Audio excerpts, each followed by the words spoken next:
اعوذ باللہ من الشیطان الرجیم بسم اللہ الرحمن الرحیم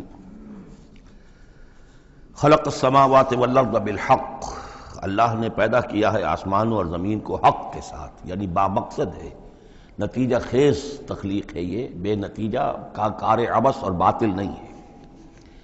یکبر اللیل علی النہار، وہ رات کو لپیٹ دیتا ہے دن پر، ویکبر النہار علی اللیل، اور دن کو لپیٹ دیتا ہے رات پر۔ اب یہ جو ہے کہیں یولج اللیل فی النہار آتا ہے، کہیں یکبر آ رہا ہے، تو یہ مختلف جو الفاظ ہیں، تعبیرات ہیں، لیکن مقصد کیا ہے کہ یہ دن اور رات کا جو الٹ پھیر ہے تو یہ بھی بے مقصد تو نہیں ہے۔ آپ کو معلوم ہے کہ پورا نظام جو چل رہا ہے اسی کے حوالے سے ہے، پورا عالم نباتات کا جو ریسپیریشن کا نظام ہے وہ اسی کے ساتھ متعلق ہے، لہذا یہاں کوئی شے بھی بے مقصد نہیں ہے۔ جب کوئی شے بے مقصد نہیں ہے تو انسان کیسے بے مقصد ہو سکتا ہے؟ کس لیے اس کو پیدا کیا؟ حدیث میں جیسا کہ آیا کہ انما الدنیا خلقت لکم وانتم خلقتم للآخرہ، دنیا تمہارے لیے بنائی گئی لیکن تم آخرت کے لیے بنائے گئے ہو۔ جب تک کہ آخرت کا تصور نہ ہو پھر انسان کا، خاص طور پر انسان میں جو اخلاقی حص ہے، ایک مورل سینس ہے اس کے اندر، کچھ چیزیں اچھی ہیں کچھ بری ہیں، اس کا احساس ہے اس کے اپنے اندر، تو اس کا کوئی نتیجہ کہاں آخر نکل رہا ہے دنیا میں؟ اس کے لیے دوسری زندگی اور بعد سے بعد الموت لازمی ہے۔ وسخر الشمس والقمر، اور اس نے مسخر کر دیا سورج کو بھی اور چاند کو بھی، کل یجری لاجل مسمى، یہ سب کے سب چل رہے ہیں ایک وقت معین تک کے لیے۔ الا هو العزیز الغفار، آگاہ ہو جاؤ وہ زبردست ہے اور بخشنے والا ہے۔ خلقکم من نفس واحدۃ ثم جعل منها زوجها، اس نے بنایا ہے تمہیں ایک ہی جان سے، ایک ہی جی سے۔ اب اس کو جو لوگ ایولیوشن کو مانتے ہیں یا سمجھتے ہیں کہ قرآن مجید کے ساتھ اس کے بعض اجزاء کی مطابقت ہے، وہ تعبیر کرتے ہیں کہ ایک ہی، یعنی ابتدا میں جو حیوانات پیدا کیے گئے ہیں، جو لوور اینیملز ہیں بالکل شروع میں، ان میں سیکس نہیں تھا، جیسے کہ امیبا ہے، وہ بس دو حصوں میں تقسیم ہو گیا، یہی اس کی اولاد ہو گئی، وہ جو باپ کہہ لیں ماں کہہ لیں وہ ایک ہی ہے۔ اس کے بعد ایسے بھی پیدا ہوئے کہ جن میں ایک ہی جانور میں دونوں سیکس ہیں۔ یہ جو راؤنڈ ورم ہوتا ہے، راؤنڈ ورم جو برسات میں جو نکل آتے ہیں بہت لمبے لمبے سے کیڑے، یہ ہرمافرائٹ ہیں، ان کے اندر میل اور فیمیل آرگنز دونوں ایک کے اندر موجود ہوتے ہیں۔ تو اس طریقے سے رفتہ رفتہ پھر ڈیفرینسیشن ہوئی، میل علیحدہ ہو گیا، فیمیل علیحدہ ہو گئے۔ خلقکم من نفس واحدۃ ثم جعل منها زوجها، اسی جان سے اس کا جوڑا بنایا۔ وانزل لکم من الانعام ثمانیۃ ازواج، اور تمہارے لیے 8 جوڑے اتار دیے تمہارے مویشیوں میں سے۔ عام طور پر عرب میں جو مویشی موجود تھے ان میں سے اونٹ نر اور مادہ، گائے نر اور مادہ، اسی طریقے سے بھیڑ نر اور مادہ، اور بکری نر اور مادہ، یہ جو ہیں ان کے ہاں یہی مویشی تھے۔ ثمانیۃ ازواج یہ سورہ انعام میں بھی آ چکا ہے، وہ ہمیں یاد ہوگا۔ من الابل اثنین ومن البقر اثنین ومن المعز اثنین، یہ وہاں آ چکا ہے۔ یخلقکم فی بطون امہاتکم، اور وہ تمہیں پیدا کرتا ہے تمہاری ماؤں کے پیٹوں میں، خلقن بعد خلقن، ایک خلق کے بعد دوسری خلق، تخلیق کے بعد مراحل ہیں اس کے، نطفہ ہے، علقہ ہے، مضغہ ہے، مخلقہ اور غیر مخلقہ، پھر اس کو اور پھر خلقن آخر، ایک اور ہی تخلیق ہے۔ اس میں عرض کر چکا ہوں کہ اس موضوع پر ضربہ سلام جو ہے قرآن مجید کا، وہ سورہ مومنون کا پہلا رکوع ہے۔ فی ظلمات ثلاث، یہ ذکر یہاں آیا ہے، 3 پردوں کے اندر تخلیق ہو رہی ہے۔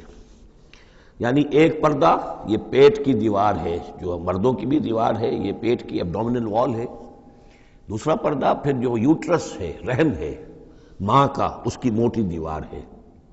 تیسری وہ جھلی ہے جس میں کہ وہ بچہ جو ہے جنین لپٹا ہوا ہوتا ہے۔ اب دیکھیے یہ بھی ظاہر بات ہے، اس وقت جو ہے جینیٹکس بھی نہیں پڑھائے گئے تھے، نہ یہ پڑھائی گئی تھی ایمبریولوجی، کچھ بھی نہیں تھا، لیکن فی ظلمات ثلاث، یہی وجہ ہے جو میں نے آپ کو بار بار بتایا ہے کہ کیتھل مور جو کہ ایمبریولوجی پر اس وقت دنیا کی سب سے بڑی اتھارٹی سمجھا جاتا ہے، اس نے مانا ہے کہ قرآن مجید میں جس طریقے سے یہ بیان ہوا ہے واقعتاً حیران کن ہے۔ تو 3 پردوں کے اندر اللہ جیسا چاہتا ہے بنا رہا ہے، اس کا منہ قلم تو اللہ ہی کر رہا ہے، شکل بنا رہا ہے اس کی جو بھی کر رہا ہے، اب ہم اس کو تشبیہ تو نہیں دے سکتے، لیکن اللہ بنا رہا ہے۔ یخلقکم فی بطون امہاتکم، وہ بناتا ہے، تخلیق کرتا ہے تمہاری ماؤں کے پیٹوں میں، خلقن بعد خلقن، ایک طرح سے دوسری طرح، ایک درجے کے بعد دوسرا درجہ، فی ظلمات ثلاث، 3 اندھیروں میں۔ ذالکم اللہ ربکم، وہ ہے اللہ تمہارا رب۔ لہ الملک، بادشاہی بھی اسی کی ہے، لا الہ الا هو فانا تصرفون، اس کے سوا کوئی معبود نہیں ہے، تو کدھر پھیرے جا رہے ہو، پھرائے جا رہے ہو۔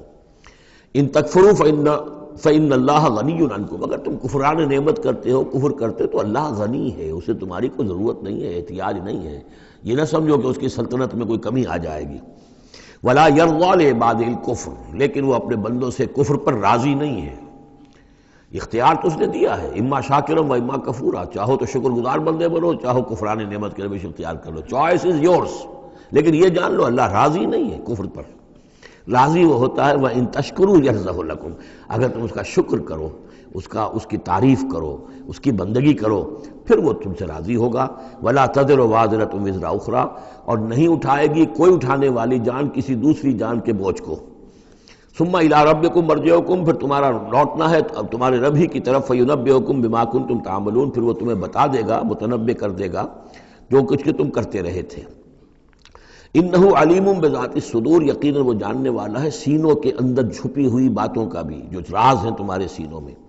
وَإِذَا مَسَّ الْإِنسَانَ ضُرٌّ دَعَا رَبَّهُ مُنِيبًا إِلَيْهِ، اور جب انسان کو کوئی تکلیف پہنچتی ہے وہ اپنے رب کو پکارتا ہے، دعائیں کرتا ہے اس کی طرف رجوع کرتے ہوئے۔ ثُمَّ إِذَا خَوَّلَهُ نِعْمَةً مِّنْهُ، اور جب اللہ تعالیٰ اس کو اڑا دیتا ہے، اس کے گرد اپنی نعمت کا خول لے آتا ہے، خولہ، اسے لپیٹ لیتا ہے اپنی نعمت میں، نسی ما کان یدعو الیہ من قبل، تو جو پہلے وہ جس چیز کے لیے اللہ سے دعائیں کر رہا تھا سب بھول جاتا ہے۔ وجعل للہ اندادا، اور اس سے بھی بڑھ کر جو کرتا ہے شرارت وہ یہ ہے کہ اللہ کے مدے مقابل ٹھہرا لیتا ہے، لیضل عن سبیلہ، تاکہ بہکائے لوگوں کو اس کے راستے سے۔ قل تمتع، تو اللہ تعالیٰ کی طرف فرمایا جا رہا ہے نبی کہہ دیجئے اٹھا لو کچھ دنیا کے کچھ جو مزے ہیں وہ لوٹ لو، بے کفر کا، اپنے کفر کے ساتھ، قلیلاً، لیکن بہت کم، چند دن کی زندگی ہے، اس میں جو تمہیں عیاشی کرنی ہے کر لو۔ انک من اصحاب النار، پھر مستقل طور پر تو تم آگ والے ہو، تمہیں آگ کے اندر جھونکا جائے گا۔ امن هو قانت آناء اللیل ساجدا وقائما یحذر الآخرۃ ویرجو رحمت ربہ، اس صورت میں یہ خاص اسلوب کئی مرتبہ آئے گا کہ ایک چیز کو، ایک جملے کو آگے نامکمل چھوڑ دیتے ہیں کہ اسے خود انسان پر کرے، فل ان دی بلینک، وہ خود بخود اس کے اندر مقدر تو ہے لیکن اس کو واضح طور پر نہیں کیا جاتا، مثلا اس کی مثال، اور یہ کئی دفعہ آئے گا اسلوب۔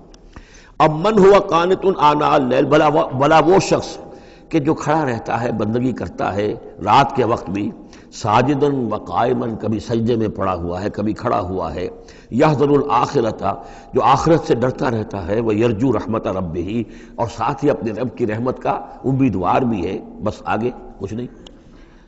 مراد کیا ہے؟ کیا بھلا یہ شخص کمن ہوا غافل، کیا برابر ہو جائے گا اس کے کہ جو غافل ہے؟ بھلا وہ شخص جس کی کیفیت یہ ہے کہ وہ فرما بردار ہے، راتوں کے اوقات میں بھی، سجدے میں بھی، اور کھڑے ہو کر بھی اللہ کی بندگی کرتا ہے، آخرت کا خوف اس کے دل میں ہے، لیکن اپنے رب کی رحمت کی امید بھی ہے۔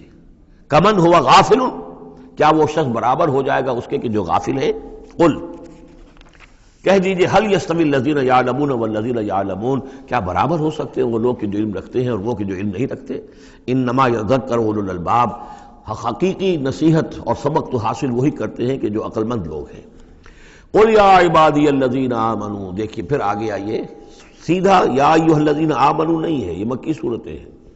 قل یا عبادی الذین آمنوا، کہہ دیجئے اے نبی، اے میرے وہ بندو جو مجھ پر ایمان لائے ہو، اتقوا ربکم، اپنے رب کا تقوی اختیار کرو، جن چیزوں سے اس نے روک دیا رک جاؤ، اور تمہارے اندر اس کی رضا جوئی رہنی چاہیے۔ للذین احسنوا فی ہذہ الدنیا حسنہ، جو لوگ نیکی کی راہ پر روش اختیار کریں گے، احسان کی روش اختیار کریں گے، ان کے لیے اس دنیا میں بھی بھلائی ہے۔ وارض اللہ واسعہ، اور زمین اللہ کی بڑی وسیع ہے، اگر یہاں رہتے ہوئے تمہارے لیے توحید پر کاربند رہنا ممکن نہیں ہے تو ہجرت کرو۔ انما یوفی الصابرون اجرہم بغیر حساب، یقیناً صابروں کو، صبر کرنے والوں کو ان کا اجر پورا پورا دے دیا جائے گا، یوفا بھی ہے، پورا دے دیا جائے گا، پھر بغیر حساب بھی، اس کا مطلب ہے مزید فضل جو ہوگا وہ بغیر حساب ہوگا، اس میں کسی حساب کا سوال نہیں۔ قل انی امرت، اب دیکھیے پھر وہ جو شروع کا مضمون تھا یہ اس صورت کا عمود ہے، کس طرح بار بار آئے گا اب۔ قل انی امرت ان اعبد اللہ مخلصا لہ الدین، کہہ دیجئے اے نبی مجھے حکم ہوا ہے کہ میں اللہ کی بندگی کروں، اس کے لیے اپنی اطاعت کو خالص کرتے ہیں۔ یہاں میں چاہتا ہوں تھوڑی سی وضاحت کر دوں، دیکھیے عبادت کے آپ یوں سمجھیے کہ ایک عبادت کا ظاہر ہے اور ایک عبادت کی اصل حقیقت ہے۔ پھر یہ کہ ایک اس حقیقت میں بھی ایک روح ہے اور ایک اس کا جسد ہے، ایک اس کے رسومات ہیں۔ رسم کہتے ہیں کسی شے کی ظاہری شکل۔ عبادت کی رسم جس کو مراسم عبادت کہتے ہیں، یہ مراسم عبودیت کیا ہیں؟ جس کی آپ عبادت کرتے ہیں، اس کے سامنے جھکتے ہیں، اس کے سامنے ادب کے ساتھ کھڑے رہتے ہیں، اس کے کچھ حمد کے ترانے گاتے ہیں، اس کے سامنے سجدہ کرتے ہیں، ان کو ہم کہیں گے مراسم عبودیت۔ رسم کہتے ہیں کسی چیز کی ظاہری شکل، یہ حروف ہے، اور یہ رسم جو ہے رسم الخط۔ اسی طرح یہ قرآن اور یہ اس کا رسم عثمانی ہے، اس کا لکھا ہوا جانا جیسے کہ یہ رسم ظاہر ہے۔ تو ایک تو یہ چیزیں ہیں عبادت، جسے دنیا میں سمجھا جاتا ہے عبادت، یہ مراسم عبودیت ہے۔ اصل عبادت جو ہے اس کا بھی ایک جسد ہے اور ایک روح ہے۔ جسد کیا ہے؟ اطاعت، جس کی عبادت ہے کلی اطاعت، ہمہ اطاعت، ہمہ وقت اطاعت، غلامی۔ عبد کے معنی ہے غلام۔ چنانچہ یہ لفظ دو دفعہ ہم پڑھ چکے ہیں کہ فرعون نے کہا تھا بنی اسرائیل کے بارے میں قومہما لنا عابدون، یہ جو ہارون اور موسیٰ کی قوم ہے وہ تو ہماری غلام قوم ہے۔ اور ظاہر بات ہے وہ پرستش نہیں کرتے تھے، وہ قبطیوں کو پوجتے نہیں تھے، وہ ان کی نماز نہیں پڑھتے تھے، وہ ان کو سجدہ نہیں کرتے تھے معاذ اللہ، لیکن غلامی جو ہے اصل شے، اطاعت، یہ تو اصل جسم ہے۔ اصل عبادت کا جو ہے جسم، جسد جو ہے وہ ہے اطاعت۔ لیکن جو چیز اس اطاعت کو غلامی سے آگے بڑھ کر عبادت بنا دیتی ہے وہ اس کی روح ہے، روح محبت۔ جس ہستی کی اطاعت محبت کے ساتھ کی جائے گی وہ عبادت ہو جائے گی۔ ایک جبراً اطاعت کی جا رہی ہے۔ اب جیسے کہ انگریز کی ہم اطاعت کرنے پر مجبور تھے، ہم اطاعت کر رہے تھے، عبادت نہیں کر رہے تھے، لیکن اطاعت کر رہے تھے۔ لیکن کسی کی محبت کے جذبے سے سرشار ہو کر اطاعت کی جائے گی تو وہ عبادت بن جائے گی۔ تو اللہ کی عبادت کے لیے جو بھی ڈیفینیشن اس کی امام ابن تیمیہ اور حافظ ابن قیم، استاد اور شاگرد دونوں کی ہے، وہ یہ ہے کہ اس کے دو اجزاء ہیں۔ العبادت تجمع اصلین، غایت الحب مع غایت الذل والخضوع، کہ دو چیزوں کو جمع کرنے سے اللہ کی عبادت جو ہے وجود میں آتی ہے، حد درجے کی محبت اللہ کے ساتھ اور حد درجے میں اللہ کے سامنے اپنے آپ کو بچھا دینا، مطیع اور منقاد ہو جانا۔ اچھا یہ تو ہے اصل عبادت، لیکن اس کے لیے جو رسم ہے وہ کیا ہے؟ کبھی کبھی کھڑے ہو کر کبھی سلیوٹ کر لینا ہے، کبھی ہاتھ جوڑ دینا ہے۔ اب ہندوؤں کے ہاں ہاتھ جوڑنا ہے، یہ ان کے ہاں کی رسم ہے۔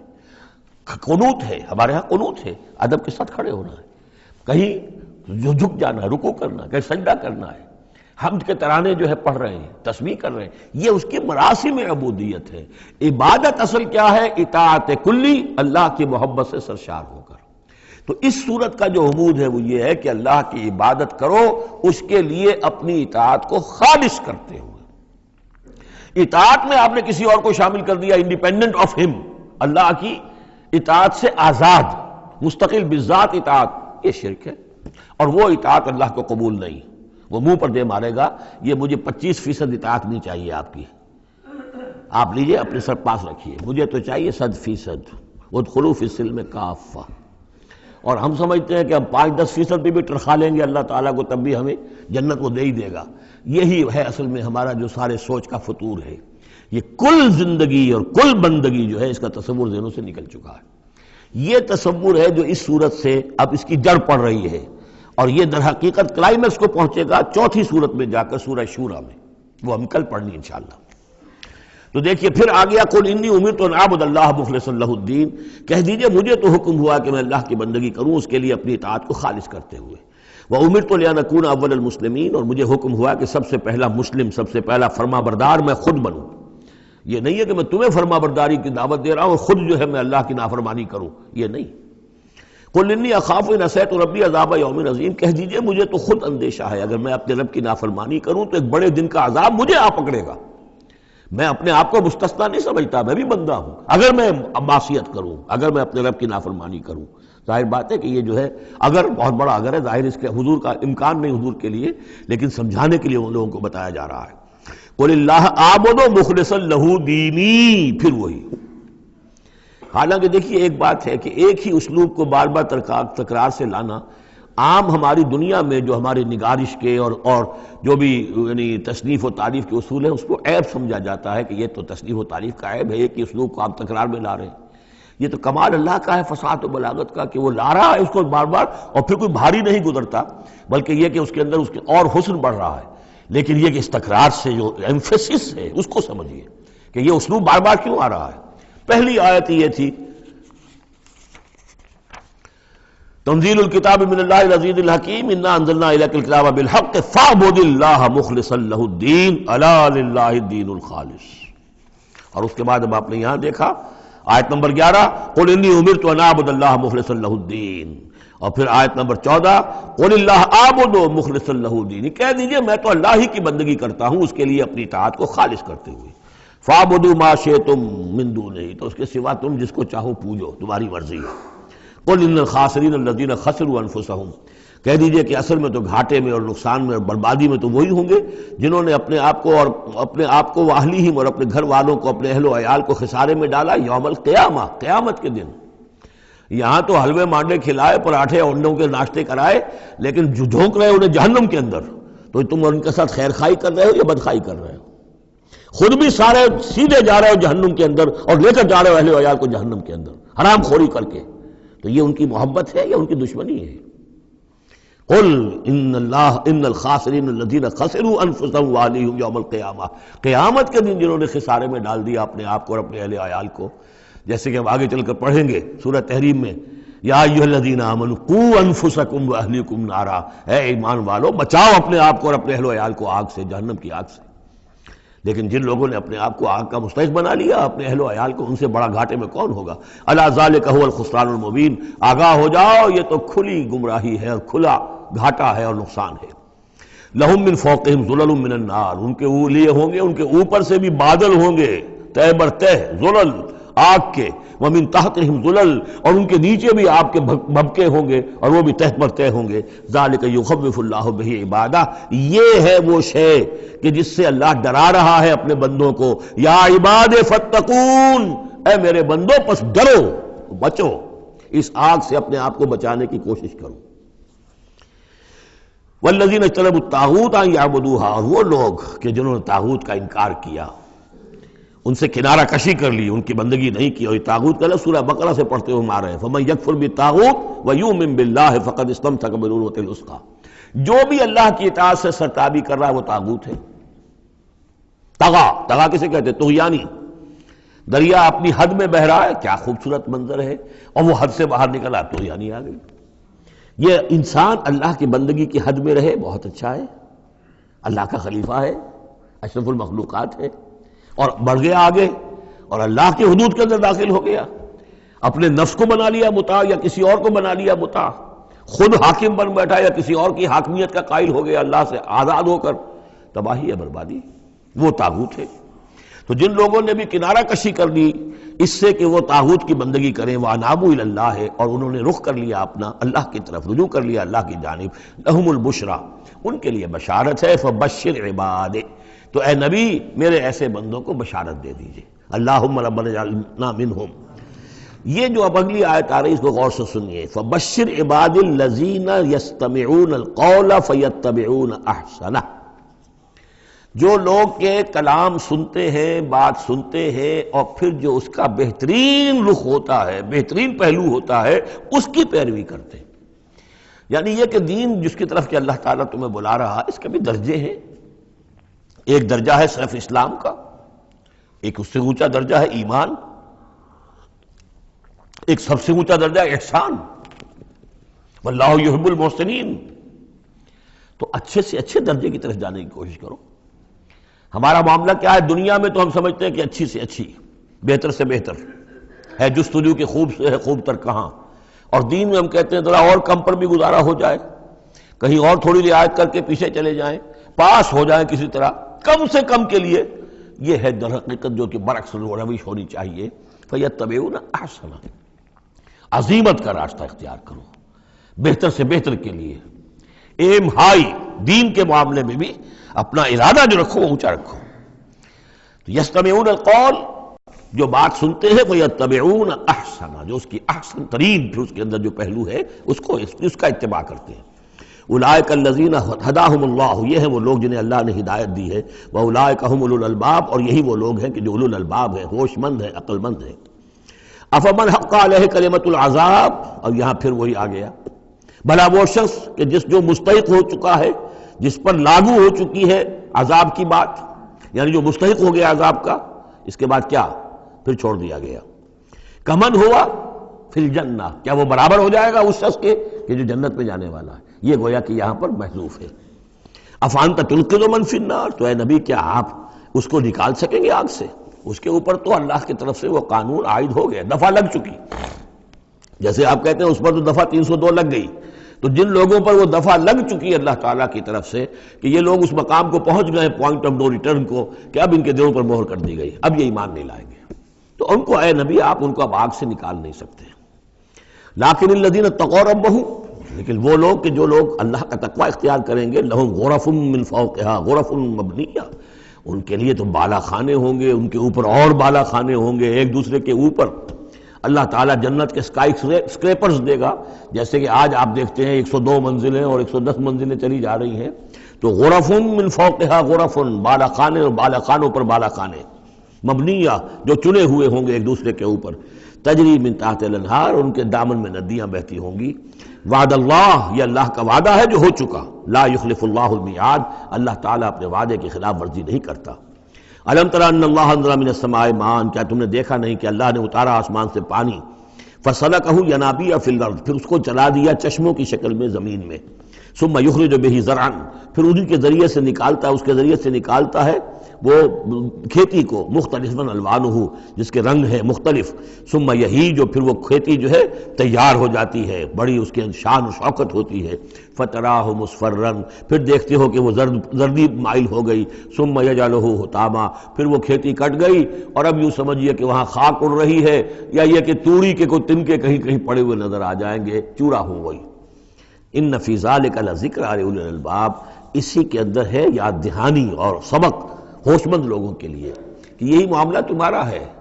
جب تم پیدا ہوتے ہو تو جیسے کھیتی نئی نئی اپجتی ہے تو کسان کتنا خوش ہوتا ہے. کسی کے ہاں بیٹا پیدا ہوا کتنی خوشی ہو رہی ہے، اس کی آمد کو جو ہے سیلیبریٹ کیا جا رہا ہے. پھر وہ جوانی کو پہنچتا ہے، پھر اس کے بالوں میں سفیدی آئی، اعصاب جو ہے اور جو قوا کمزور پڑے، اور پھر اس کے بعد وہ قبر میں اتار دیا گیا، مٹی ہو کر مٹی میں پھر مل گیا.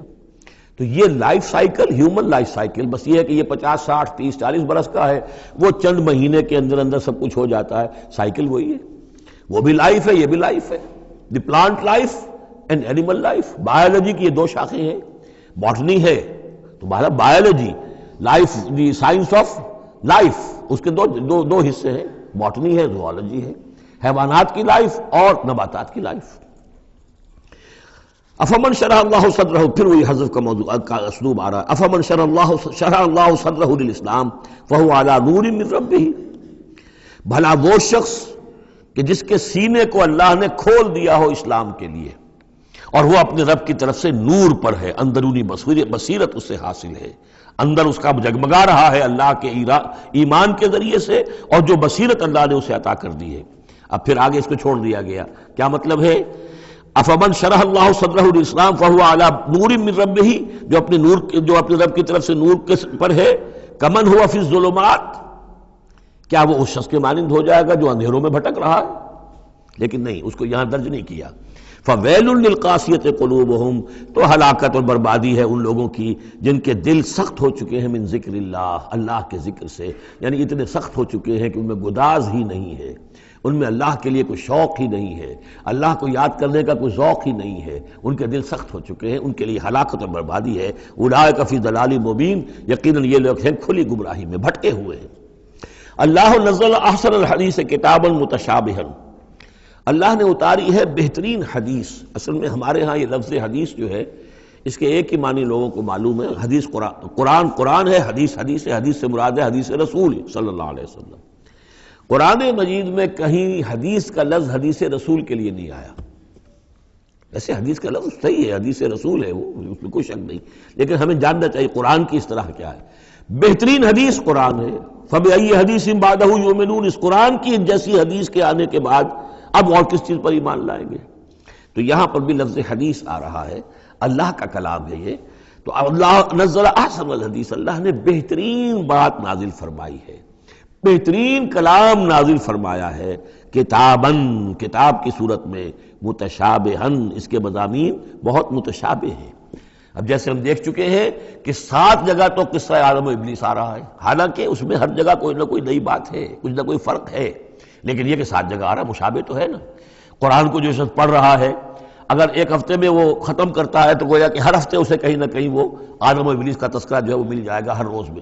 تو اس طریقے سے یہ کہ جو اہم مضامین ہیں وہ قرآن مجید میں اس طریقے سے لائے گئے ہیں کہ صورتیں مشابہ ہیں، صورتوں کے جوڑے ہیں، مثانیہ دہرائی ہوئی یا جوڑوں کی شکل میں دونوں معنی ہو سکتی ہیں اس کی۔ تقشعر منہ جلود الذین یخشون ربہم، جن لوگوں کے اندر اللہ کی خشیت ہے ان کے رونگٹے کھڑے ہو جاتے ہیں اس کتاب کو پڑھ کر، اس کو پڑھتے ہوئے ان پر جو اللہ تعالیٰ کا خوف اور اللہ کی خشیت طاری ہوتی ہے تو جسم کے جو بال ہیں، جلد کے اوپر جو بال ہیں وہ کھڑے ہو جاتے ہیں۔ ثم تلین جلودہم وقلوبہم الی ذکر اللہ، پھر اس کے بعد ان کی کھالیں بھی اور ان کے دل بھی اللہ کی یاد میں نرم پڑ جاتے ہیں۔ ذالک ھدی اللہ یہدی بہ من یشاء، یہ اللہ کی ہدایت ہے جو وہ دیتا ہے جس کو چاہتا ہے۔ ومن یضلل اللہ فما لہ من ہاد، اور جس کی گمراہی پر اللہ تعالیٰ کی طرف سے مہر ثبت ہو چکی پھر اس کے لیے کوئی ہدایت دینے والا نہیں۔ افمن یتقی بوجہہ سوء العذاب یوم القیامہ، پھر وہی حذف کا موضوع ہے، کا اسلوب ہے۔ بھلا وہ شخص کہ جو اپنے چہرے کو سوء العذاب سے بچانے کی کوشش کرتا ہے، جو روکتا ہے اپنے منہ سے، آگ کی لپیٹ آ رہی ہے، آگ کے جو ہے تھپیڑے آ رہے ہیں، اور وہ کیا کرے، چہرہ جو ہے اس کی زد میں ہے۔ افمن یتقی بوجہہ، اپنے چہرے سے روکتا ہے سوء العذاب، عذاب کو، یوم القیامہ، قیامت کے دن، تو کیا بھلا وہ شخص اس کے برابر ہو جائے گا جو روح و ریحان و جنت نعیم کے اندر ہے؟ برابر تو نہیں ہوگے۔ بھلا وہ شخص کہ جو روکتا ہے اپنے منہ پر برا عذاب یوم القیامہ، قیامت کے دن، وقیل للظالمین ذوقوا ما کنتم تکسبون، اور کہہ دیا جائے گا ان سے، ظالموں سے، چکھو مزہ جو کچھ کمائی تم کرتے رہے تھے، یہ تمہارے وہی اعمال ہیں کہ جنہوں نے اس آگ کی شکل اختیار کی ہے۔ کذب الذین من قبلہم، میں نبی جھٹلایا انہوں نے بھی جو ان سے پہلے تھے۔ فآتاہم العذاب من حیث لا یشعرون، تو ان پر آ دھمکا عذاب وہاں سے جہاں سے انہیں گمان تک نہیں تھا۔ فَأَذَاقَهُمُ اللَّهُ الْخِزْيَ فِي الْحَيَاةِ الدُّنْيَا، تو اللہ تعالیٰ نے دنیا کی زندگی میں انہیں رسوائی کا مزہ چکھا دیا۔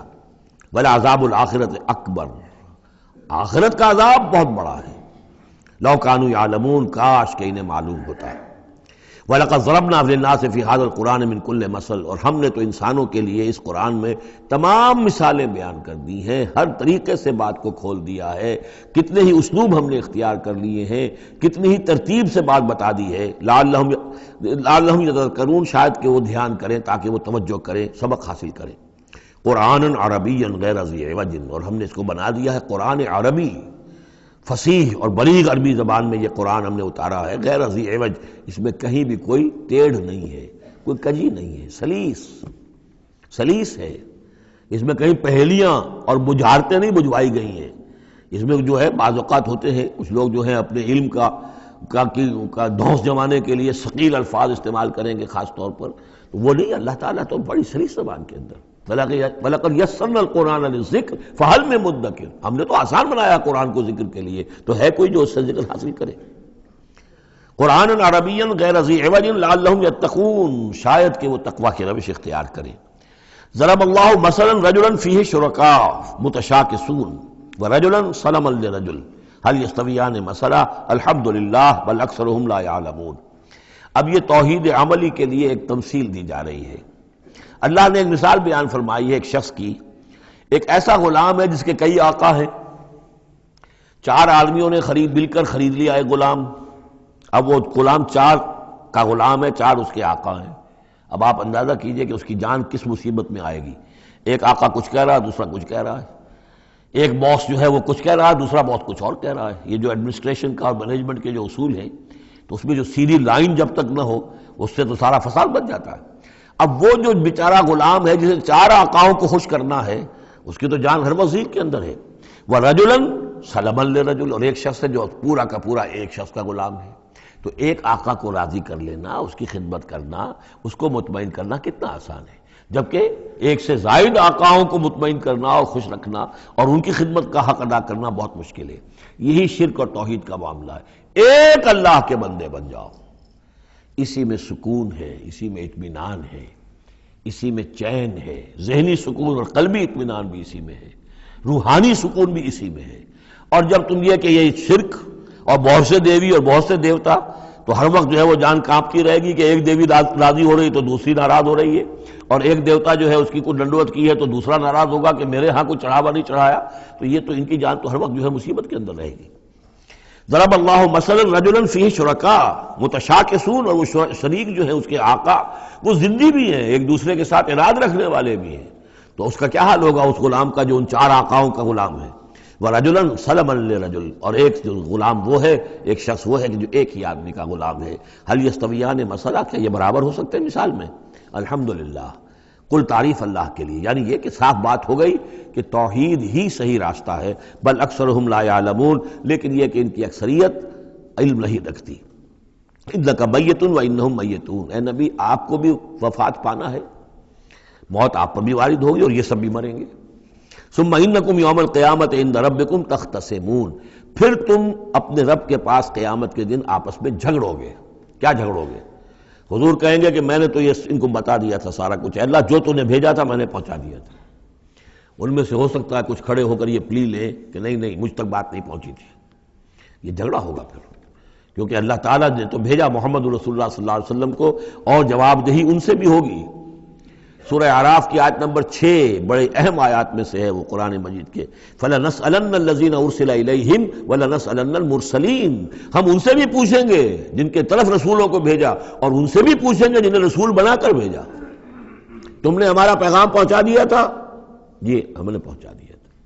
اسی لیے حضور نے گواہی لے لی تھی حجۃ الوداع میں، الا هل بلغت، لوگوں میں نے پہنچا دیا کہ نہیں؟ اور پورے مجمع نے کہا انا نشہد انک قد بلغت وادیت ونصحت، ہاں حضور ہم گواہ ہیں، آپ نے حق تبلیغ ادا کر دیا، حق خیرخواہی ادا کر دیا، اور آپ نے حق امانت ادا کر دیا۔ پھر آپ نے اللہ کی سے خطاب کرتے ہوئے آسمان سے بھی اشارہ کیا، انگلی سے اشارہ کیا آسمان کی طرف، اللہم اشہد، اللہم اشہد، اللہ تو بھی گواہ رہے، یہ مان رہے ہیں کہ میں نے پہنچا دیا۔ پھر آپ نے فرمایا فَلْيُبَلِّغِ الشَّاهِدُ الْغَائِبَ، اب میں نے تو تمہیں پہنچا دیا ہے، تمہارا فرض ہے کہ تم پہنچاؤ ان کو جو یہاں موجود نہیں ہے۔ یہ ہے سلسلہ جو شروع کیا ہے، یہ گویا کہ جو میں نے کل بتایا تھا رسول و رسول اللہ ہے، اب گویا کہ پوری امت جو ہے وہ اللہ کے رسول کی رسول ہے۔ اللہ کے رسول نے باقی پوری نوع انسانی کے لیے اپنی امت کو یہ کام سونپ دیا ہے کہ جیسے میں نے تمہیں پہنچایا تھا تمہیں پہنچانا ہے پوری نوع انسانی کو۔ تو پوری امت گویا کہ رسول و رسول اللہ ہے، اللہ کے رسول کی رسول، کہ اللہ نے بھیجا محمد کو اور محمد نے وہ ذمہ داری ان کے اپنے کندھے سے ان کے کندھوں پر منتقل کر دی۔ یہ ہے صورتحال جس کو دو جگہ قرآن میں کہا گیا، سورہ حج میں بھی ہم پڑھ چکے، هو اجتباکم وما جعل علیکم فی الدین من حرج الی قولہ تعالی لیکون الرسول شہیدا علیکم وتکونوا شہداء علی الناس، اور ادھر سورہ بقرہ کے اندر کہہ دیا گیا ہجرت کے ادھر ہجرت کے ادھر، یہ دونوں صورتیں ہجرت سے متصلاً قبل حج اور ہجرت کے متصلاً بعد البقرہ، اور ادھر کیا آ گیا وَكَذَلِكَ جَعَلْنَاكُمْ أُمَّةً وَسَطًا لِتَكُونُوا شُهَدَاءَ عَلَى النَّاسِ وَيَكُونَ الرَّسُولُ عَلَيْكُمْ شَهِيدًا، صرف ترتیب بدلی ہے۔ فَمَنْ أَظْلَمُ مِمَّنْ كَذَبَ عَلَى اللَّهِ وَكَذَّبَ بِالصِّدْقِ إِذْ جَاءَهُ، اس شخص سے بڑھ کر ظالم کون ہوگا جو اللہ پر جھوٹ باندھے، جھوٹ کہے، اسے کوئی وحی نہ آئی ہو اور وہ کہے کہ مجھ پر وحی آئی ہے۔ وَكَذَّبَ بِالصِّدْقِ، یا اور یہ عین اور یہ دونوں جمع کیجیے گا، وہ بعد میں بتاؤں گا، وَكَذَّبَ بِالصِّدْقِ، اور جھٹلائے سچی بات کو جب کہ اس کے پاس آ گئی۔ یہ دونوں ایک شخص کے کردار بھی ہو سکتا ہے کہ وہ اللہ پر جھوٹ جو ہے جڑ رہا ہے اور خود جو ہے جو اللہ کی طرف سے حق آیا ہے اس کی نفی کر رہا ہے، تردید کر رہا ہے۔ اور یہ دو اشخاص بھی ہو سکتے ہیں کہ ایک تو وہ سب سے بڑھ کر ظالم ہے کہ جس اس کو وحی نہ آئی ہو اور وہ کہے کہ وحی آئی ہے، اس نے کوئی بات اپنے جی سے گھڑ کر اللہ کی طرف منسوب کر دی، تو یہ کہ اس سے بڑھ کر ظالم کوئی نہیں ہو سکتا۔ تو اسی طرح اسی درجے کا ظالم وہ ہے کہ جس کے پاس اللہ کا کلام آ جائے، صدق آ جائے، سچائی آ جائے اور اس کو جھٹلا دے۔ الیس فی جہنم مثوی للکافرین، تو کیا جہنم ہی میں ٹھکانہ نہیں ہے ایسے کافروں کا؟ اب اس کے برعکس دیکھیے والذی جاء بالصدق وصدق بہ، یہاں بھی یہ دونوں احتمالات ہیں، اور وہ شخص کے جو لایا سچائی اور وہ شخص کے جس نے سچائی کی تصدیق کی، یہ بھی ایک ہی شخص بھی ہو سکتا ہے کہ کسی شخص کے کردار میں دونوں پہلو ہیں، وہ راست باز ہے، خود بھی اس کا سارا معاملہ راستی پر ہے، اور پھر یہ کہ جو راستی جو حق اس کے سامنے پیش کیا جائے فوراً قبول بھی کرتا ہے، تصدیق بھی کرتا ہے۔ لیکن یہ کہ عام طور پر خیال یہ ہے کہ والذی جاء بالصدق سے مراد یہاں محمد الرسول اللہ صلی اللہ علیہ وسلم جو لائے ہیں سچائی اللہ کی جانب سے، اور وصدق بہ سے مراد حضرت ابوبکر ہیں رضی اللہ تعالی عنہ جنہوں نے اس سچائی کی تصدیق کی ہے۔ وجاء بالصدق وصدق بہ اولئک هم المتقون، یہی لوگ ہیں جو کہ متقی ہیں۔ لہم ما یشاؤون عند ربہم، ان کے لیے جو کچھ یہ چاہیں گے ان کے رب کے پاس وہ ان کو دے دیا جائے گا، فراہم کر دیا جائے گا۔ ذالک جزاء المحسنین، یہی ہے نیکوکاروں کا بدلہ۔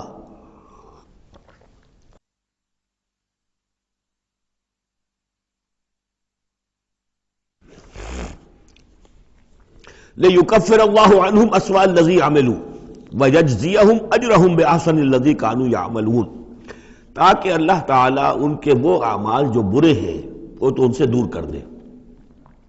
یعنی ظاہر بات ہے کہ انبیاء تو خیر معصوم ہیں، ان سے تو کسی غلط بات کا جو ہے اگر کوئی امکان پیدا ہوتا بھی ہے بنائے طب بشری تو اللہ تعالیٰ محفوظ کر لیتا ہے اور اس کا صدور نہیں ہونے پاتا۔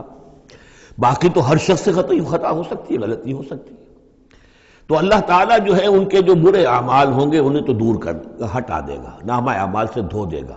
کوئی لغزش ہے، کسی وقت کوئی خطا ہو گئی ہے، کوئی ایسی شے ہے کہ جو ان کے ہاں ناپسندیدہ ہے، ان کے کردار میں ہے، اللہ اسے دور کر دے گا، دھو دے گا۔ وَيَجْزِيَهُمْ أَجْرَهُمْ بِأَحْسَنِ الَّذِي كَانُوا يَعْمَلُونَ، اور ان کا جو جزا ان کی معین کرے گا وہ ان کے بہترین اعمال کے حساب سے کرے گا۔ ظاہر بات ہے ہر نیکوکار کے تمام اعمال ایک جیسے نہیں ہوتے، نیکی کے بھی درجات ہیں، اونچے درجے کی نیکی، اس سے کمتر درجے کی نیکی، اس سے کمتر درجے کی نیکی، لیکن اللہ جب اس کی جزا کا معاملہ طے کرے گا، مقام و مرتبہ، تو اس کے بلند ترین جو اعمال ہیں اس کے حساب سے اللہ تعالیٰ اسے جنت میں مقام عطا فرمائے گا۔ جو برے ہیں ان کو دھو دے گا، پاک کر دے گا۔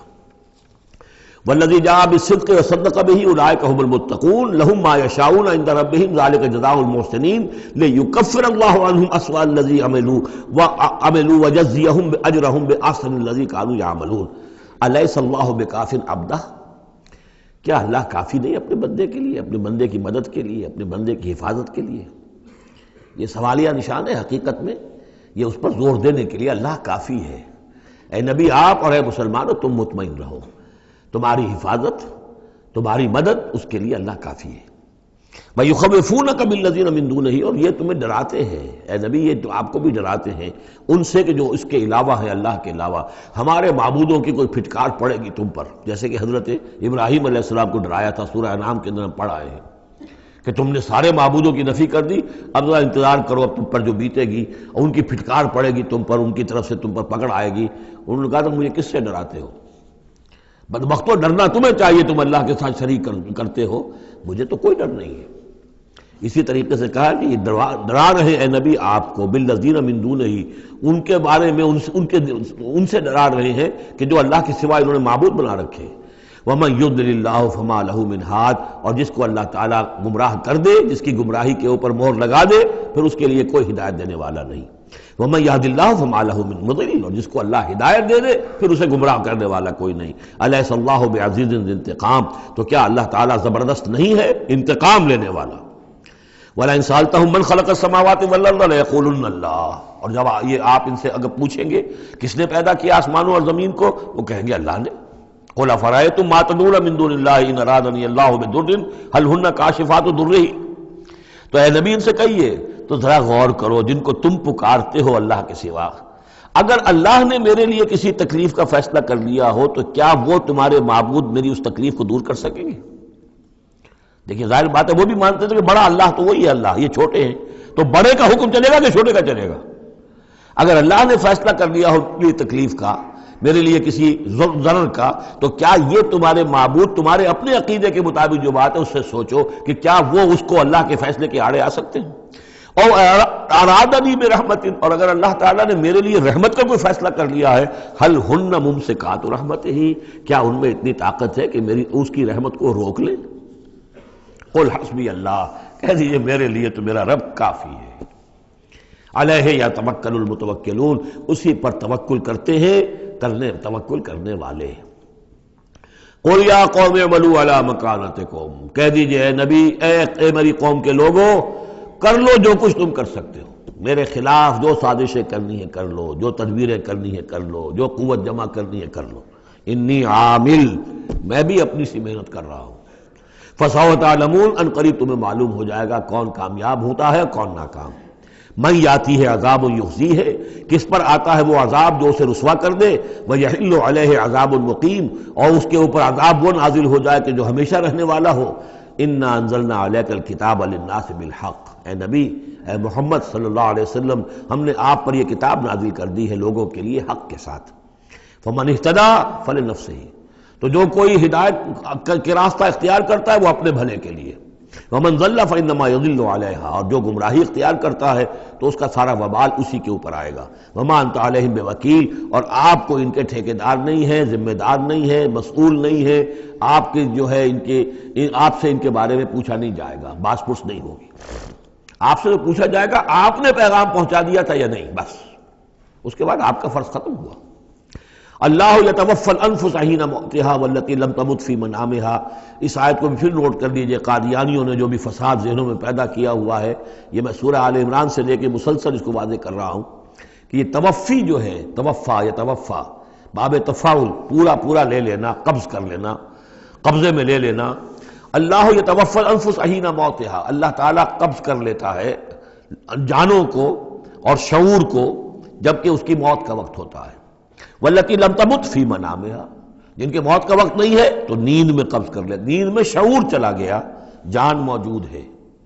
موت جب ہوتی ہے شعور بھی گیا، جان بھی گئی، جسم یہاں ہے، اور حضرت مسیح کو لیا گیا، شعور بھی، جان بھی، جسم بھی۔ تو گویا کہ توفی جو ہے بتمام و کمال جو ہوئی ہے وہ حضرت مسیح کی ہوئی ہے علیہ الصلوۃ والسلام۔ باقی یہ گویا کہ استعارت ہے توفی، نیند میں بھی ہمارا شعور چلا گیا، اور اصل شے تو شعور ہی ہے انسان کے، اگر شعور ہی نہیں ہے تو پھر کیا ہے اس کے اندر؟ وہ اللہ نے اس وقت اس سے لے لیا ہے، چھین لیا ہے، اللہ تعالیٰ نے سلب کر لیا، قبض کر لیا ہے۔ تو گویا کہ یہ لفظ جو اطلاق ہو رہا ہے اس کا نیند پر بھی ہو رہا ہے۔ فَيُمْسِكُ الَّتِي قَضَىٰ عَلَيْهَا الْمَوْتِ، تو جس کی موت کا اللہ فیصلہ کر چکا ہے اس کو اپنے پاس روکے رکھتا ہے۔ وَيُرْسِلُ الْأُخْرَىٰ إِلَىٰ أَجَلٍ مُّسَمًّى، جس کے لیے صرف نیند کا فیصلہ تھا وہ واپس بھیج دیتا ہے، جب وہ جاگتا ہے تو اس کا شعور واپس آ جاتا ہے، اور ایک وقت معین تک کے لیے اس کا یہ سلسلہ جاری رہتا ہے۔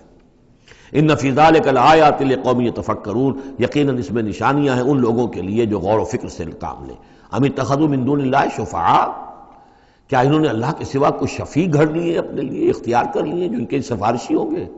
قل اولو کانوا لا یملکون شیئا، ان سے کہیے کہ بھلا اگر انہیں کوئی اختیار ہی نہ ہو سرے سے، ولا یعقلون، اور انہیں کوئی نہ اس کی سمجھ ہو۔ قل للہ الشفاعۃ جمیعا، کہہ دیجئے شفاعت کل کی کل اللہ کے اختیار میں ہے، یعنی شفاعت اگر ہے بھی تو باذن رب ہے، اللہ کی اجازت سے ہے۔ پھر یہ کہ اللہ شفاعت قبول کرے نہ کرے اس کا اختیار اس کا ہے، کسی کی دھونس نہیں ہے، کسی کا زور نہیں ہے کہ وہ اللہ سے اپنی بات منوا لے۔ لہ ملک السماوات والارض، آسمان اور زمین کی بادشاہی اسی کے لیے ہے۔ ثم الیہ ترجعون، پھر تم اسی کی طرف لوٹا دیے جاؤ گے۔ وَإِذَا ذُكِرَ اللَّهُ وَحْدَهُ اشْمَأَزَّتْ قُلُوبُ الَّذِينَ لَا يُؤْمِنُونَ بِالْآخِرَةِ، جب اللہ کا ذکر کیا جاتا ہے اکیلے اللہ کا توحید کے ساتھ، تو جو لوگ کہ اللہ آخرت پر ایمان نہیں رکھتے ان کے دل بیٹھنے لگتے ہیں، رکنے لگتے ہیں، انہیں اچھا نہیں لگتا، اللہ ہی اللہ کی بات ہو رہی ہے۔ اسی طرح اگر کسی تقریر میں، کسی وعظ میں ساری گفتگو جو ہو رہی ہو توحید کی ہو رہی ہو تو لوگ گھبرا جائیں گے کہ یہ کوئی اولیاء اللہ کی بات ہو، کوئی قصے کہانیاں ہوں، کوئی کرامات ان کی بیان کی جائے، کوئی نبی کی شان بیان کی جائے، تو اس پر تو یہ کہ ان کے جو ہے دل کھلتے ہیں اور خوش رہتے ہیں۔ لیکن یہ کہ وَإِذَا ذُكِرَ اللَّهُ وَحْدَهُ اشْمَأَزَّتْ قُلُوبُ الَّذِينَ لَا يُؤْمِنُونَ بِالْآخِرَةِ، جب اللہ کا ذکر کیا جائے تنہا اسی کا توحید کے ساتھ، تو ان لوگوں کے دل کو جو آخرت پر ایمان نہیں رکھتے کچھ بیٹھنے سے لگتے ہیں۔ وَإِذَا ذُكِرَ الَّذِينَ مِن دُونِهِ إِذَا هُمْ يَسْتَبْشِرُونَ، اور جب ان کا ذکر ہوتا ہے جو اس کے سوا ہے تب بہت خوش ہوتے ہیں، خوشیاں مناتے ہیں۔ قُلِ اللَّهُمَّ فَاطِرَ السَّمَاوَاتِ وَالْأَرْضِ، کہو اے اللہ تو جو کہ تمام آسمان اور زمین کا بنانے والا ہے، عالم الغیب والشہادہ، تو جو کہ تمام غیب چھپی ہوئی چیزیں اور جو ظاہر اور سامنے کی چیزیں سب کا جاننے والا ہے۔ انت تحکم بین عبادک فی ما کانوا فیہ یختلفون، یقیناً تو فیصلہ کرے گا اپنے بندوں کے مابین ان تمام چیزوں میں جن میں وہ اختلاف کرتے رہے تھے۔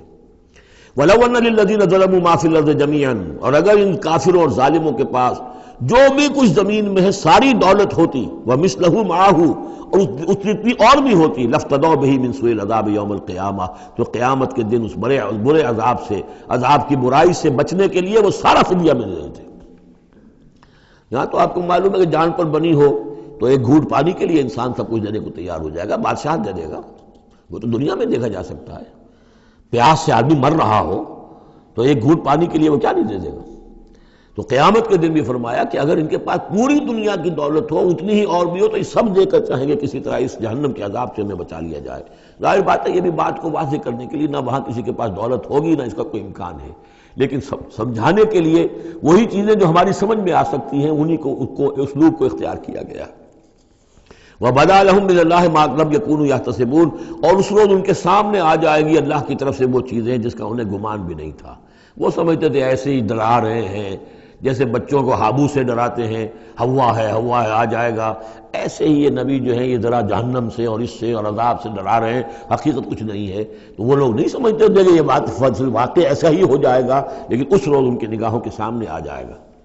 پھر پوچھا جائے گا الیس ھذا بالحق قالوا بلی وربنا، کیا یہ حق نہیں ہے؟ کیا یہ سراب ہے؟ یہ جھوٹ موٹ کی چیز ہے یا واقعی ہے؟ وحاق بہم ما كانوا به يستهزئون، اور ان کو گھیرے میں لے لے گی یا ان پر الٹ پڑے گی وہ تمام چیز جس کا وہ مذاق اڑایا کرتے تھے۔ فَإِذَا مَسَّ الْإِنسَانَ ضُرٌّ، جب انسان کو کوئی تکلیف پہنچتی دعانا، ہمیں پکارتا ہے، دعائیں کرتا ہے۔ ثُمَّ إِذَا خَوَّلْنَاهُ نِعْمَةً مِنَّا، جب ہم اسے لپیٹ دیتے ہیں اپنی نعمت میں، قَالَ إِنَّمَا أُوتِيتُهُ عَلَىٰ عِلْمٍ، تو وہ کہتا ہے مجھے یہ ملا ہے اپنے علم کی بنیاد پر، میری ذہانت، فطانت، میری سمجھ، میری کاریگری، میں نے بر وقت اندازہ کر لیا کہ اب کیا حالات ہونے والے ہیں، کس چیز کی ڈیمانڈ پیدا ہونے والی ہے، میں نے اس کی فیکٹری لگا لی، تو دیکھو میرے وارے نیارے یہ ساری میری سوجھ بوجھ ہے۔ علی علم بل ہی فتنۃ، یہی مضمون بڑی وضاحت کے ساتھ آ چکا سورہ قصص میں۔ قارون کا یہی فلسفہ تھا، اوتیتہ علی علم عندی، یہ دولت جو ہے یہ میں نے اپنی ذہانت اور فطانت سے کمائی ہے۔ بل ہی فتنۃ، نہیں یہ تو تمہارے لیے فتنہ ہے، آزمائش ہے۔ ولکن اکثرہم لا یعلمون، لیکن ان کی اکثریت علم نہیں رکھتی۔ قد قالها الذین من قبلہم، پہلوں نے بھی ایسی بات کہی تھی، قارون کی طرف اشارہ ہو گیا۔ فما اغنی عنہم ما كانوا یکسبون، تو جو کچھ بھی انہوں نے کمائی کی تھی وہ انہیں بچا نہیں سکی جب اللہ نے قارون کو اور اس کے محل کو دھسا دیا اس کے خزانوں سمیت زمین کے اندر۔ فاصابہم سیئات ما کسبوا، پھر پڑ گئی ان پر، آ گئی وہی چیزیں کہ جو انہوں نے کمائی تھی، اپنی برائیاں جو کمائی تھی۔ والذین ظلموا من ہؤلاء، اور ان میں سے بھی جو لوگ اس ظلم اور کفر اور شرک کے روش اختیار کریں گے، سیصیبہم سیئات ما کسبوا، تو ان کے بھی جو کرتوتوں کی برائی ہے وہ ان کے اوپر واقع ہو کر رہے گی۔ وما ہم بمعجزین، اور وہ شکست نہیں دے سکیں گے، ہرا نہیں سکیں گے، عاجز نہیں کر سکیں گے اللہ کو۔ اولم یعلموا ان اللہ یبسط الرزق لمن یشاء ویقدر، کیا یہ جانتے نہیں کہ اللہ ہی ہے کہ جو کشادہ کر دیتا ہے رزق کو جس کے لیے چاہتا ہے اور تنگ کر دیتا ہے جس کے لیے چاہتا ہے۔ وَيَقْدِرْ إِنَّ فِي ذَلِكَ لَآيَاتٍ لِقَوْمٍ يُؤْمِنُونَ، یقیناً اس میں نشانیاں ہیں ان لوگوں کے لیے کہ جو ماننے والے ہیں۔ قُلْ يَا عِبَادِيَ الَّذِينَ أَسْرَفُوا، اس صورت میں یہ 2 مرتبہ آیا ہے۔ قُلْ يَا عِبَادِيَ الَّذِينَ آمَنُوا پہلے آیا تھا، اور اب آیا ہے قُلْ يَا عِبَادِيَ الَّذِينَ أَسْرَفُوا عَلَىٰ أَنفُسِهِمْ، اے نبی کہیے اے میرے وہ بندو جنہوں نے اپنے اوپر ظلم کیا ہے۔ تمہاری اب تک کی غفلت کی زندگی، اگر تم نے یہ زندگی غفلت میں گزار دی ہے، اب بھی ہوش میں آ جاؤ، جنہوں نے اب تک ظلم کیا ہے اپنے اوپر۔ قل یا عبادی الذین اسرفوا علی انفسہم لا تقنطوا من رحمت اللہ، اللہ کی رحمت سے مایوس نہ ہو، ان اللہ یغفر الذنوب جمیعا، اللہ تعالیٰ سارے گناہ معاف کر دے گا، لیکن اس کی شرط ہے توبہ کرو اس کی جناب میں، آج توبہ کرو خلوص دل کے ساتھ، چاہے پوری زندگی 70 برس کی ہے کتنی بھی ہے، اللہ تعالیٰ اس کے گناہوں کو صاف کر دے گا، خلوص سے دل کے ساتھ توبہ۔ اور توبہ کی شرط یہ ہے کہ حرام خوری چھوڑو، غلط کام چھوڑو، معصیت کو ترک کرو، اس کے بغیر توبہ نہیں ہے۔ یہ ہم پڑھ چکے ہیں سورہ الفرقان کے آخری رکوع میں، الا من تاب وآمن وعمل عملا صالحا فاولئک یبدل اللہ سیئاتہم حسنات وکان اللہ غفورا رحیما ومن تاب وعمل صالحا فإنہ یتوب الی اللہ متابا۔ عمل جب تک درست نہیں ہوتا تو توبہ کیا خاک ہوئی، توبہ وہ ہے کہ عمل درست ہو جائے۔ انہو هو الغفور الرحیم، یقیناً وہ غفور الرحیم ہے۔ وانیبوا الی ربکم، اور اپنے رب کی طرف رجوع کرو، واسلموا لہ، اور اس کے فرما بردار بن جاؤ، اب بھی بن جاؤ، من قبل ان یاتیکم العذاب ثم لا تنصرون، اس سے پہلے پہلے کہ تم پر وہ عذاب آئے اور مسلط ہو جائے اور پھر تمہاری کہیں سے کوئی مدد نہیں کی جا سکے گی۔ واتبعوا احسن ما انزل الیکم، یہ اس سے پہلے بھی آیت آ چکی ہے نا، آیت نمبر 18 میں تھا فیتبعون احسن۔ یہ قرآن بھی جو تمہیں راستہ دکھا رہا ہے، اس میں درجات ہیں، اونچے ہیں۔ السابقون الاولون من المہاجرین والانصار والذین اتبعوہم باحسان، یہ درجے تھے کہ نہیں تھے؟ درجہ شہادت ہے، درجہ صدیقیت ہے کہ نہیں ہے؟ یہ سورہ حدید میں جا کر مزید مضمون اور کھلے گا۔ تو اونچے سے اونچے درجے کی طرف چلنے کی کوشش کرو۔ واتبعوا احسن ما انزل الیکم من ربکم، اور جو کچھ تمہارے رب کی طرف سے تمہاری طرف نازل کیا گیا ہے اس میں سے جو بہترین درجے کی شے ہے اس کی پیروی کرو۔ من قبل ان یاتیکم العذاب بغتۃ، اس سے پہلے پہلے کہ عذاب تم پر اچانک آ دھمکے، وانتم لا تشعرون، اور تمہیں اس کا گمان تک نہ ہو۔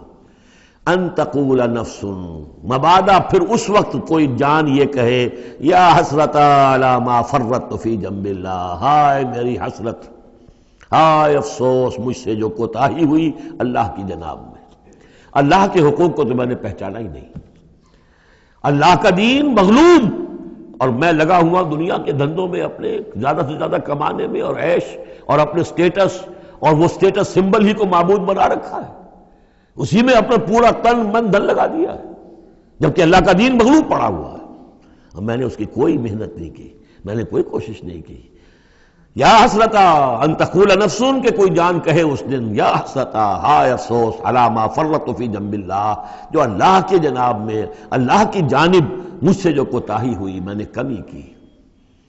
وَإِن كُنتَ لَمِنَ الصَّاغِرِينَ، اور وہ جو کافر تھے وہ تو، میں تو رہا إِن كُنتُ لَمِنَ الصَّاغِرِينَ، میں تو بس مذاق ہی سمجھتا رہا، میں نے کبھی سنجیدگی سے لیا ہی نہیں بات کو، I never took it seriously۔ اور تقول لو ان اللہ ہدانی لکنت من المتقین، یا تم کہو کہ اگر اللہ نے ہدایت دی ہوتی تو میں بھی ہو جاتا متقی۔ گویا کہ یہاں اپنے اس چوائس کی نفی کر رہے ہو، اللہ نے تمہیں اشرف المخلوقات بنایا اور تمہیں اختیار دیا تھا، اما شاکرا و اما کفورا۔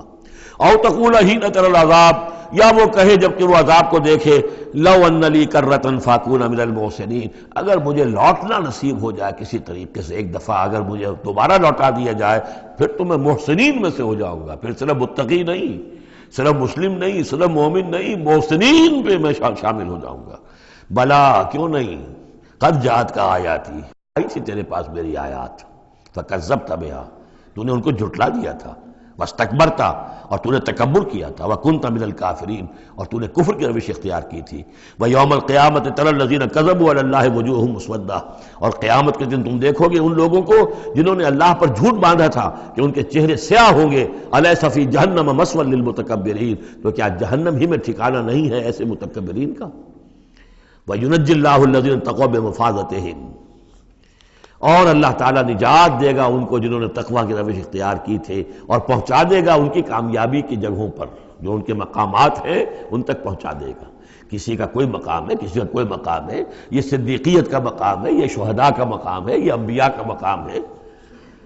لا یمسہم السوء، انہیں نہیں چھو سکے گی کوئی بھی تکلیف، کوئی برائی۔ ولا ہم یحزنون، اور نہ ہی وہ حزن سے دوچار ہوں گے۔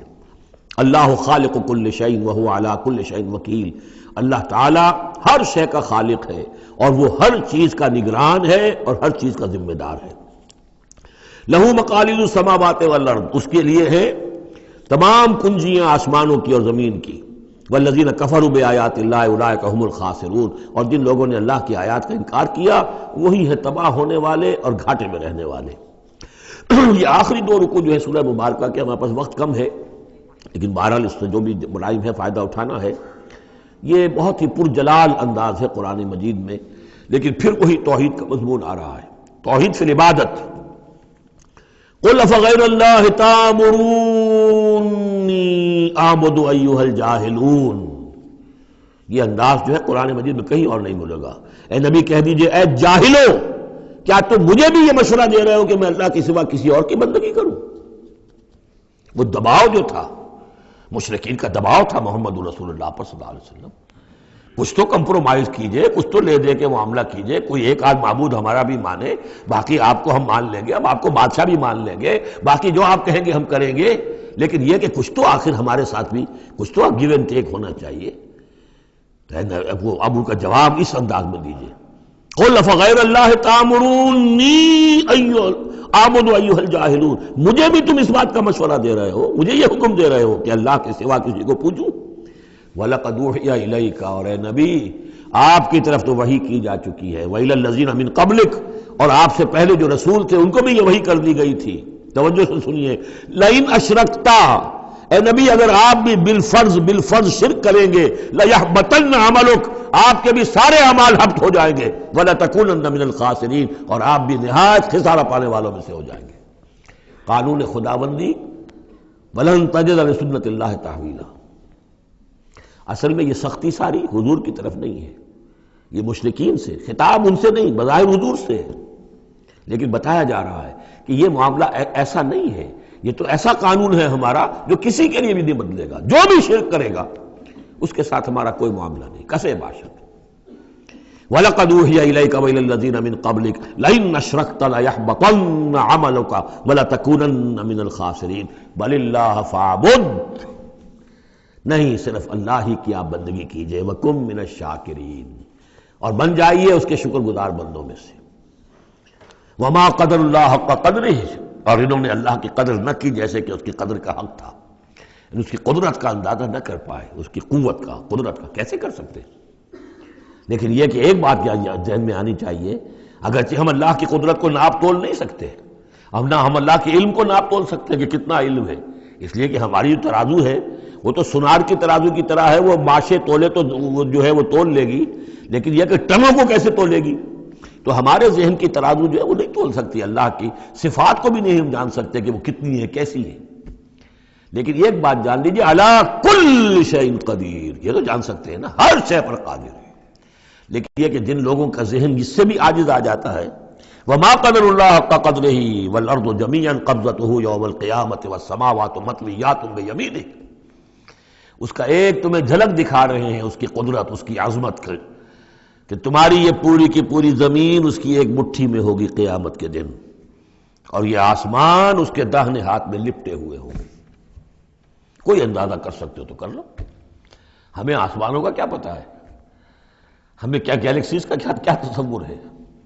چکر آتا ہے جب پڑھتے ہیں ایسٹرونومی کو کتاب پڑھیے، واقعہ ہے کہ میں تو میرا سر چکرا جاتا ہے، لائٹ ایئرز کا جو تصور آتا ہے، بلینز اور بلینز، اور چلتے جائیے، وہ تو ختم ہونے والی بات ہی نہیں، ہمارا تصور جو ہے وہ وہاں جا کر بالکل جو ہے جواب دے دیتا ہے، تخیل جو ہے، قوت تخیلہ وہ تھک ہار کر رہ جاتی ہے۔ وَالْأَرْضُ جَمِيعًا قَبْضَتُهُ يَوْمَ الْقِيَامَةِ وَالسَّمَاوَاتُ مَطْوِيَّاتٌ بِيَمِينِهِ سُبْحَانَهُ وَتَعَالَى عَمَّا يُشْرِكُونَ، وہ پاک ہے اور بہت بلند و بالا ہے ان تمام چیزوں سے، اس تمام شرک سے جو یہ کر رہے ہیں۔ وَنُفِخَ فِي الصُّورِ، اور سور میں پھونکا جائے گا، فَصَعِقَ مَن فِي السَّمَاوَاتِ وَمَن فِي الْأَرْضِ، تو بے ہوش ہو جائیں گے جو بھی ہے آسمانوں میں اور جو بھی ہے زمین میں، الا من شاء اللہ، سوائے اس کے جنہیں اللہ چاہے گا۔ یعنی یہ بے ہوشی معلوم ہوتا ہے کہ فرشتوں پر بھی طاری ہوگی سوائے کچھ فرشتوں کی، اس قدر وہ دہشت والا ہوگا۔ تو ایک اصل میں تین ہے یہ نفخے جو ہے، پہلا نفخہ ہے زلزلے والا، وہ ہے نفخہ ساعت کا، اس میں تو ہلچل ہوگی، طوفان ہوگا، سورج اور چاند ٹکرائیں گے اور یہ پہاڑ چلیں گے روئی کے گالوں کی طرح، وہ ہے جو پہلا ہے ساعت۔ پھر اس کے بعد ایک اور ہوگا، اور اس کے بعد سب کے سب ختم ہو گئے، سب پر ایک موت کی نیند طاری ہو جائے گی۔ وَنُفِخَ فِي الصُّورِ فَصَعِقَ مَن فِي السَّمَاوَاتِ وَمَن فِي الْأَرْضِ إِلَّا مَن شَاءَ اللَّهُ ثُمَّ نُفِخَ فِيهِ أُخْرَىٰ، پھر اس میں پھونک ماری جائے گی ایک مرتبہ اور یہ تیسری مرتبہ، یہاں کے حساب سے دوسری مرتبہ، لیکن یہ کہ یہ نفخہ ثالثہ ہے۔ فَإِذَا هُمْ قِيَامٌ يَنظُرُونَ، تو اچانک وہ سب کے سب کھڑے ہوں گے دیکھتے ہوئے۔ یہ نفخہ ہے بعث بعد الموت کا، تیسرا نفخہ، اس لیے قیامت اس کو کہتے ہیں، اذا ہم قیام ینظرون، یہ یوم القیامہ ہے۔ پہلے ساعہ ہے، پہلے وہ گھڑی ہے کہ جس سے ایک موت وارد ہوگی، سب پر طاری ہو جائے گی، اور یہ قیامہ ہے جس میں کھڑے ہو جائیں گے۔ ثم نفخ فیہ اخری فاذا ہم قیام ینظرون واشرقت الارض بنور ربها، اور زمین چمک اٹھے گی اپنے رب کے نور سے، آگے چل کر ہم پڑھیں گے، اس وقت اسی زمین پر اللہ تعالیٰ کا نزول ہوگا۔ وَجَاءَ رَبُّكَ وَالْمَلَكُ صَفًّا صَفًّا، آسمان ایک غمام کی حیثیت سے پھٹ جائے گا اور فرشتے جو ہیں قطار در قطار صفے باندھے وہ نیچے اتریں گے۔ وَأَشْرَقَتِ الْأَرْضُ بِنُورِ رَبِّهَا وَوُضِعَ الْكِتَابُ، اور کتاب اور اعمال نامہ لا کر رکھ دیا جائے گا۔ وَجِيءَ بِالنَّبِيِّينَ وَالشُّهَدَاءِ، اور انبیاء اور شہداء کو بھی پیش کر دیا جائے گا۔ باقی انشاءاللہ اگلے جو ہے گھنٹے میں پڑھیں گے۔ بارک اللہ لی ولکم فی القرآن العظیم ونفعنی وإیاکم بالآیات والذکر الحکیم۔